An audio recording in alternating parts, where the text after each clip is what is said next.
ஒருத்தர் எனக்கு பிடிச்சிருக்கு அப்படின்னா அது வந்து செக்ஷுவலா இருக்கணும்னு அவசியமே கிடையாது.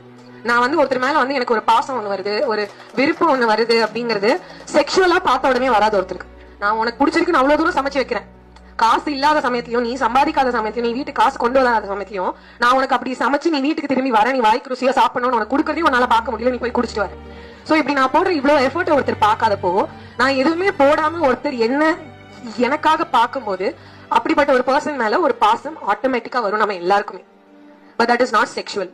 சோ நான் திரும்பியுமே நம்ம ஒரு லைக் கல்ச்சரலா I feel we are taught to see, இப்ப நமக்கு ஒருத்தர் மேல ஒரு பாசம் இல்லாட்டி ஒரு அட்ராக்ஷன் வந்தாலே அது உடனே செக்ஷுவல். அது அப்படி கிடையாது. நம்ம கொஞ்சம் இன்னுமே வந்து ஒருத்தர் கிட்ட ஆங்க நீங்க பாக்க ரொம்ப அழகா இருக்கீங்க அப்படின்னு சொன்னாலே என்ன உடனே பாக்க அழகா சொன்னாங்க, ஒருவேளை அவங்களுக்கு நம்ம அதை தப்பா தான் பார்ப்போம் ஜென்ரலாவே. அது ஒரு பிராக்டிஸ், ரொம்ப வருஷமா இருக்கிற ஒரு பிராக்டிஸ்.